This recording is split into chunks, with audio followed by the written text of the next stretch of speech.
This conference will now be recorded. Hello. Hi, this is Holly with East Texas Communities Foundation. I am your PR director here and your fearless leader through the efforts of East Texas Giving Day. So today I'm going to walk you through some donor stewardship basics that can help you have a more successful experience with your donors. I'm going to turn off the camera now and we are going to turn on our screen share.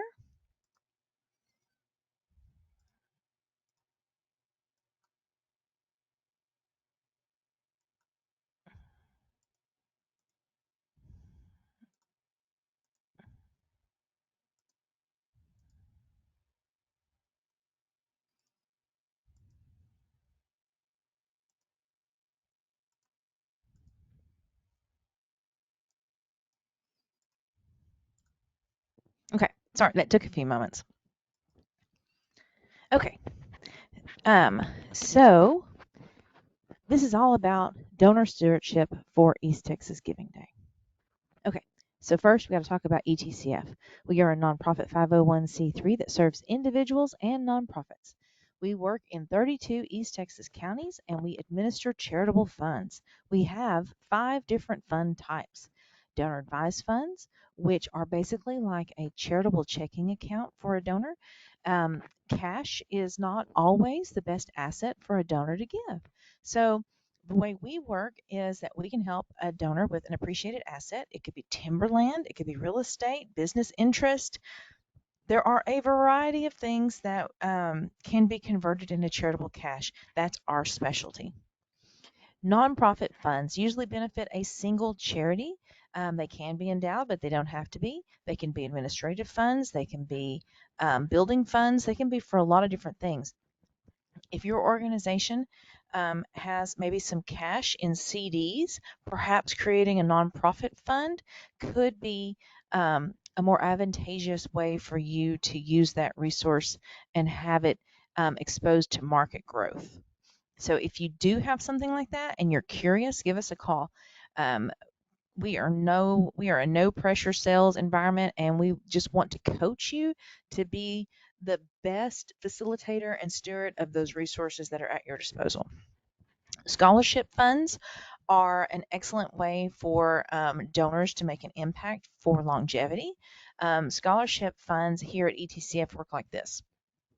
So if you want to create a scholarship to go to a specific school, then you can go to that school, say TJC, and you can create a scholarship for students coming to that school. However, if you want to create a scholarship for kids in a certain county, say Lamar County, then you need a different resource to do that. So you would come to ETCF, we would create a scholarship that has those criteria that you've set in place, and then we would market, promote that scholarship, handle all the applications, and the kid that applies and receives it could go to any college in the United States or a specific college that you have deemed as the recipient. So scholarship funds are great. We probably have 100, give or take, and about $750,000 that we give away each year to graduating seniors. Designated funds can benefit a single charity or several named charities, and they can also go to a field of interest. So that can be defined by a geographic or a specific field. So we have scholarships here that are for music. We have scholarships here, designated funds that are for nursing programs at local colleges. We have a field of interest fund that benefits a certain defined geographic area, such as the Miller Fund, which only benefits nonprofits serving Henderson County, Texas. So, which is Athens, Texas. So there's lots of different things. The designated fund to me is like a Swiss Army knife. It can do a little bit of everything, but it's usually got some meat on it. So we have to figure out how we can implement that for the donor. An unrestricted fund is like the golden goose. We don't have a large unrestricted fund here like other community foundations, but what we do have, we use as prize money for East Texas Giving Day. Okay, so thinking about the donors on Giving Day. Usually, the stats show us that 75% of those donors are female, age 45 and older. 37% of them learned about Giving Day through Facebook using a smartphone, and that number goes up every year more and more and more. 40% of the donors learned about Giving Day through nonprofits communications, so you guys are doing an amazing job. 45% of donors gave gifts to 2 or more charities in a single transaction. Just FYI, the stats have shown that the most organizations given to in a single transaction were 25, which means that the donor went to the website and put a whole bunch of charities in their shopping cart and checked out at once, which is pretty exciting and shows the value that this simplified charitable giving of East Texas Giving Day. 26% of donors reported that they gave to an organization that was new to them. 41% supported an organization that they had never supported before. So while the past slide said it was new to them, perhaps they didn't know you existed, 41% said they gave to an organization that they might have known about but had never given to before. So that's really exciting. People are coming to the website to be exposed to charities and to learn about their community. 77% of East Texas Giving Day said that East Texas Giving Day inspired a gift that they wouldn't have otherwise given. So we all know about end of year giving. That happens October, November, December, the last quarter of the year. But this event is happening in April, and hopefully it is inspiring, according to this stat, donors to give above and beyond at a time of year when they hadn't generally planned to give. So one of our donors said the platform was very convenient and it was nice to have lots of charities to choose from with descriptions of their purpose, their mission for existing. So we conduct a donor survey after East Texas Giving Day, and that's where this data has come from. But hey, we're here to talk about donor stewardship, right? And donor stewardship is communications. And if you, this is so cute to me, you don't have bad communications if you never communicate. So folks, you got to get out there and talk to people. You got to get the word out. Clear communications are key. This was an example of a campaign that Tyler Museum of Art did last year. They told us in their marketing what they wanted to do. They wanted to raise money to help refresh the galleries, new paint, new lights. They told me the dates that I needed to give. So Tuesday last year, April 26th, was the Giving Day. They also told me why I should support them. They told me why the wear and tear on the galleries. They told me why they wanted to paint. All good information to make me an informed contributor to their organization. This was through an email, and it had a button link that I could click to take me directly to their landing page. So if you would like to see this best practice video, go over to the easttexasgivingday.org website, and under donor stewardship, there is a link to this best practice video. I do encourage you to go look at it. We did a little hands-on recording so that we could walk you through how they built their campaign and the success that they enjoyed from it. Okay, here's another great example of getting the word out. This one is good because it doesn't just ask for financial support. This is from Smith County Habitat. They ask for people to share their post on Facebook, which that's just a click and go, right? But it helps spread the word and increase your circle of influence, and it doesn't cost anything to do it. They also asked if you were so inclined to create a celebration page. That helps put you at the forefront of helping to be a surrogate fundraiser for them, which is a campaign feature that I encourage you to take part in this year. And they also asked for you to make a donation of any size to their organization. It's just a really well done email. It also has a donate now button, which I think is helpful because then through this electronic email, you can just click that donate now button and go directly with your call of action to the website and make your donation. Another campaign that I thought was really clever was the Pie in the Sky from Christian Homes and Family Services. So they sent out postcards and they also did some social media marketing. And it said, we are chipping in for East Texas Giving Day, and every gift of $100 or more receives a chocolate chip pie. Told how to give and had a QR code that took directly to their landing page on the Giving Day platform. So along through Giving Day, they supported this campaign with other visual aids. So here they showed the baking crew who was creating the chocolate chip pies, reminding you that if you gave $100, you could enjoy one as well. And this was from the volunteers at the Shallow Road Church of Christ in Tyler. I just thought it was a really sweet, all these little ladies in there making pies and having great fellowship and supporting the cause that they love, right? Another email and another social media post was them loading the back of this car to go out and deliver on Giving Day. So they're following through with what they've said. And if they had a $100 donation again, you could get this chocolate chip pie. And then here, throughout Giving Day, was a variety of posts celebrating those that had supported their organization, thanking them publicly, and letting them receive their pie. And the pies were very tasty. Okay, so here it is. It's Giving Day, and you need to know how to access your donor report, right? Okay, so it is the key to your Giving Day campaign. It will contain the name, address, email, phone, and volunteer interest of the person who has made a gift to you on Giving Day. It updates in real time once that donation is processed. You will get an email, and that email will tell you that you have just received a gift on the Giving Day profile. So you'll go over to your easttexasgivingday.org, log in through your admin portal, and the first thing you'll see on your screen is processed donations. There is a little blue export button that will export an Excel file that you can then import into your CRM. You can just look at it visually on your screen in the interim if you would like. Make sure that the date range is for this East Texas Giving Day. You can change it if you've been a past participant where it includes all past years. You might want to do that at the conclusion of Giving Day, but in the heat of the battle, you want it to be just this year's. We will have it defaulted to that, but it's always good to be aware. Okay, whenever you get your donation report and you download it, it's going to have the first name, last name, if this gift was in honor of, if the donor covered the fees, their address.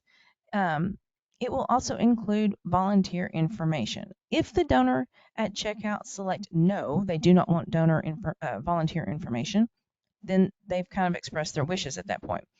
If they said yes, then figure out how you can plug them into your mission. If it is blank, it just simply means that that was not a required field, so they skipped it. If it is blank, I encourage you after Giving Day to reach out to them with opportunities because they didn't say no, they just said not now. Like I'm not going to participate right now. I don't want to answer that. So keep that in mind. Okay. Donations processed through East Texas Giving Day will receive an automatic emailed tax receipt. If you receive cash or check at your office, then it is your job to generate the receipt for tax purposes as well as a thank you note.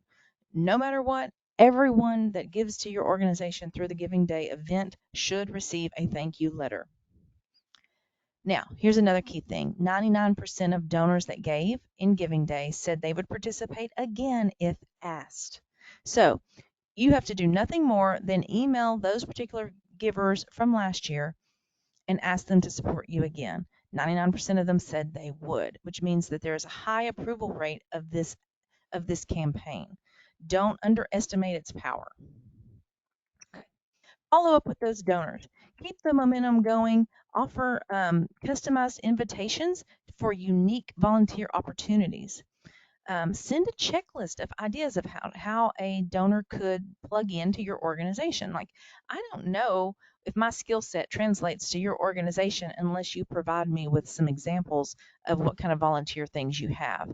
I think it's good to have variety and really cater to these individuals. Last year, over 5,000 volunteer hours were pledged to nonprofits participating in Giving Day. So, what does it look like? On your front of your landing page that the public sees, there are 3 tabs: Overview, Programs, and Volunteers. If you have things listed in there, the donors can click on them and find out more about volunteer opportunities at your organization. Now, they can't click on it to register, but they can find out what your organization does and how they could maybe give of their time. Okay, so I do believe in data-driven giving. you should be downloading your East Texas Giving Day donor reports. You should be thinking about and comparing to previous years if you have participated in the past. Some things to think about are, did the donor increase their giving amount? Did a first-time donor convert to annual donor giving? So think about, did you get them last year in East Texas Giving Day and then they continued to support you throughout the year? If so, that is a conversion and that is a win. You can look and see if your board gave. You can look over the history of Giving Day and see if your board has given consistently. It could be a great opportunity for you to do some um, training during a board meeting about what giving and their involvement levels within your organization are. Did your volunteers give?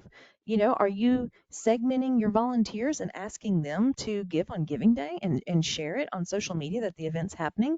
They're already in love with your organization or they wouldn't be giving of their time. So see how you can utilize the volunteers that you have. Did a lapsed donor come back? Did they give a $10 gift? Maybe they're just trying to initiate contact with you again. So don't miss that opportunity. Was there a giving level that most donors gave? So on Giving Day, was the average donation size $50? If so, you need to create a campaign that's a $50 give back. Think about and cater to what the masses, what your donors are doing. Did you add East Texas Giving Day to your annual fund? Include them in your database. If you didn't, you should. So celebration pages are a feature that we introduced, I think, during COVID 2 years ago. I encourage you to capitalize on them. These people are self-identifying as supporters of yours, and they are so invested that they are willing to help you fundraise for your organization. So find out, look at those celebration pages and see who created them. Read their story. They put their story out there. You may learn something, and you may learn something that you did not know about this particular contributor. And it could be a really good resource for you to connect on a different level. Did their friends give to the campaign? Are any of their friends previous donors, or could they be new donors? Plan to recognize these people who created celebration pages. I'm not going to tell you how to do it. I don't know what's best for your organization. But these people went above and beyond Jimmy on the street to advocate for your nonprofit. I think that should be celebrated. This is an idea of what celebration pages look like. Oops, sorry. It has the name and the story of the giver and their photo. I think we did really well with these peer campaigns, but I really hope that we can capitalize on that momentum this year.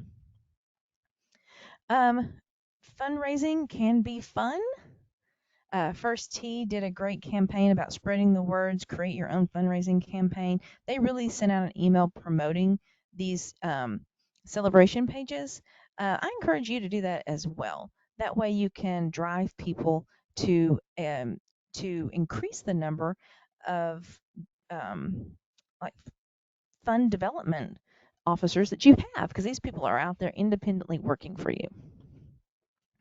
Okay, so there's a donor retention rate. This is part of your goal setting. It is the number of return donors divided by the number of previous year's donors times 100. That gets you your percentage. Donor acquisition is expensive and resources are limited. So focus on retaining your donors and fostering loyalty. Use your CRM. It could just be an Excel spreadsheet. We don't judge over here. Let's see. You need to segment your donors. Think about it as donor type, first-time givers, major givers. Demographics can be helpful. Earlier I showed you that the majority of these donors are 45-year-old females and older. And so do you have any way to indicate that within your system, that they are male or female or a certain zip code? You may have had better donations received from certain zip codes that you could target. You can certainly use social media to focus your marketing materials on specific zip codes. So geofencing is what that's called. So you can certainly do that. And which campaign throughout the year did they respond to? If it was East Texas Giving Day, then you should have that marked within your system. And is there a history of giving? We've been doing Giving Day since 2016. Has this person consistently given throughout every campaign, or do they only give once every 2 years? I mean, you can just do a lot of research about segmenting your donors and have a better understanding of what works. Okay. You should, in theory, send a welcome pack, which could be just a brochure, an invitation to come take a tour. Include these individuals on your newsletter list. I do have a pet peeve, however. The first piece of mail that a new donor receives from you should not be another solicitation. My example for this is whenever that it is your child's birthday and the grandmother comes over and gives them a gift. You don't unwrap the gift, say thank you, grandmother. Here are other giving opportunities, and hand them a paper with the future items that you would like to receive. No one does that because it's rude. So don't treat donors any worse than what you don't do that to donors. Don't treat them that way. They are family. They are an invested relationship. Don't constantly have your handout expecting the next gift, and don't show gratitude for what you've already received. Good communications. Handwritten thank you notes go a very long way. One of our donors said that a handwritten thank you note goes really far. Even for a $100 donation, I felt like I mattered. You may choose to do electronic donations. Now, this one's not nearly as personal as a handwritten one, but it was very timely. It came the morning after Giving Day, and it gave me great stats about the monies received on Giving Day and where they would go in the community to do good. This is a case study. It's a few years old, but man, it still is a home run as far as I'm concerned. So this is from a local Humane Society Pets for People here in Smith County. The first paragraph tells me what my donation was, and that it was in honor of Bill McFarland, which is my father-in-law, and on their board.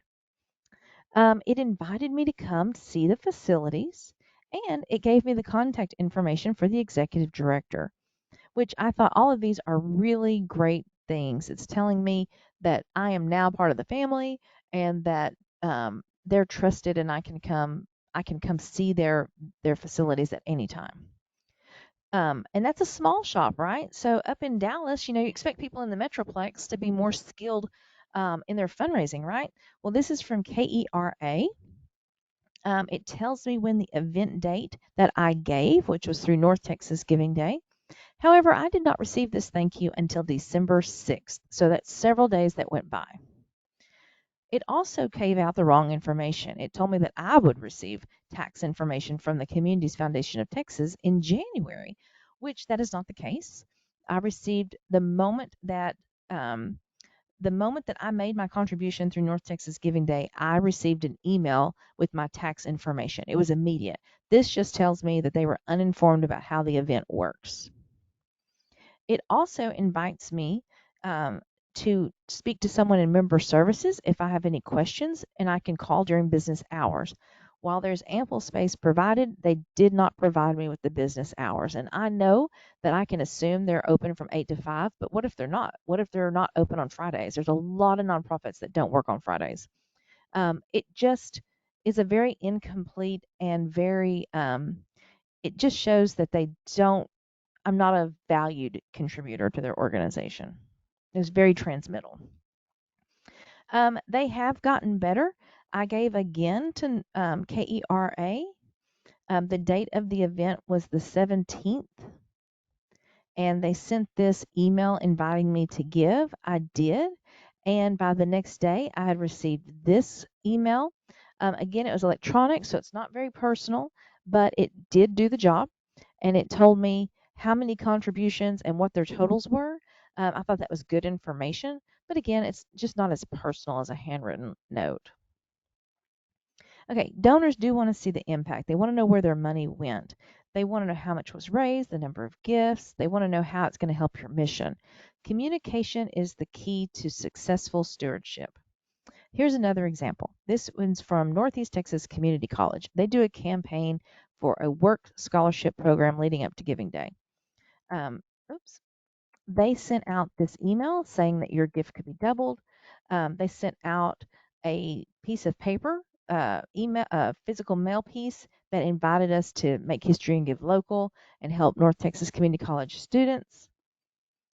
After East Texas Giving Day, and it may have been a month later, I can't remember when we got this postcard, but it tells me how much overall was raised, gave me the stats. Again, just a really good celebratory piece.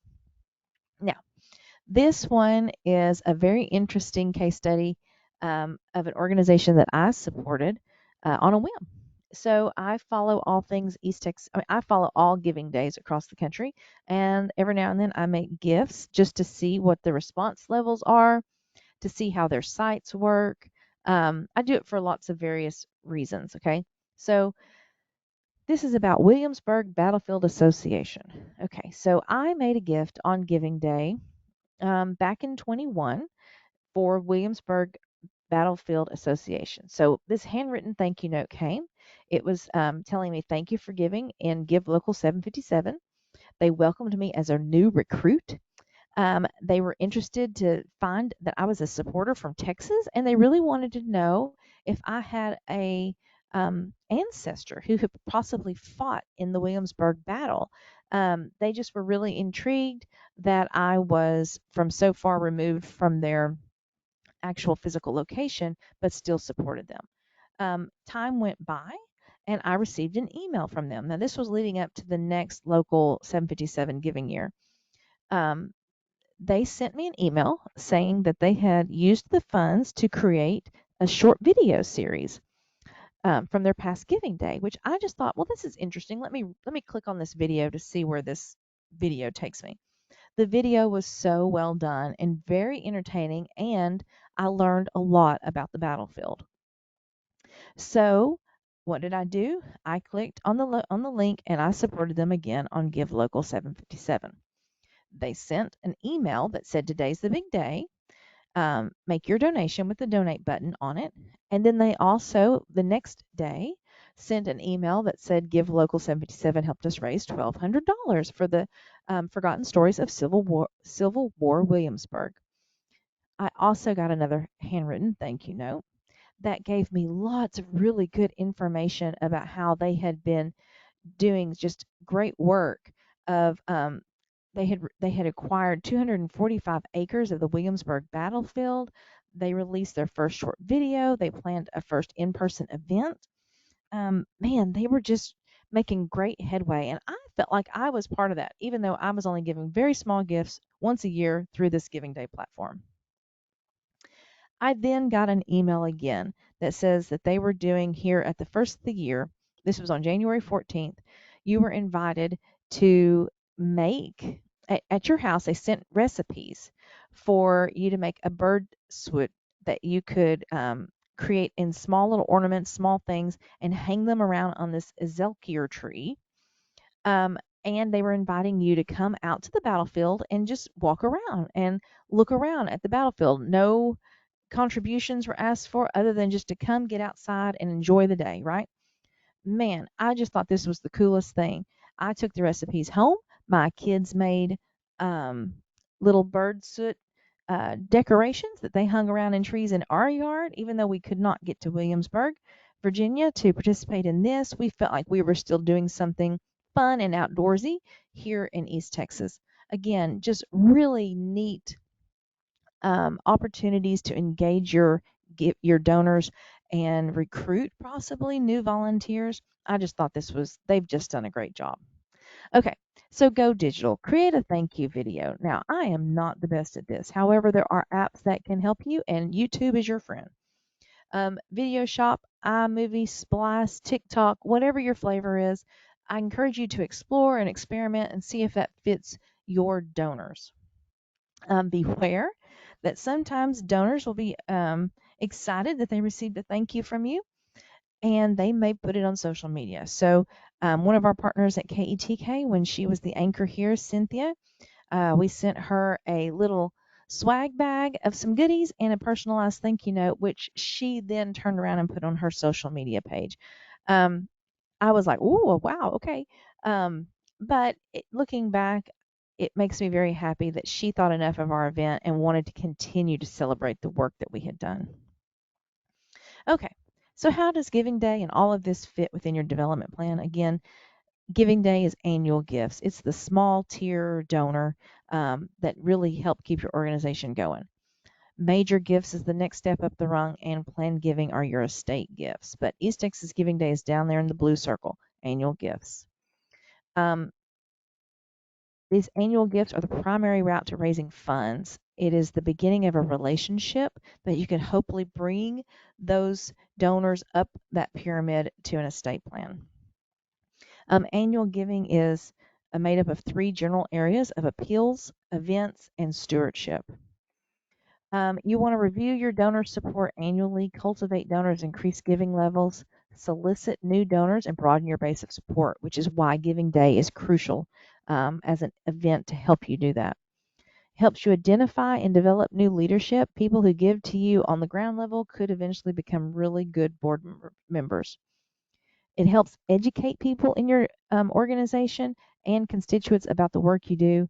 It helps you identify major gift prospects and builds loyalty. Okay.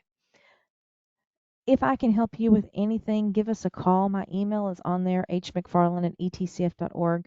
We want you to have a successful Giving Day campaign. We have lots of resources available on the Nonprofit Resources tab. Feel free to do some investigation into those resources, and if I can help you any further, just give me a call. Y'all have a great day. Thanks.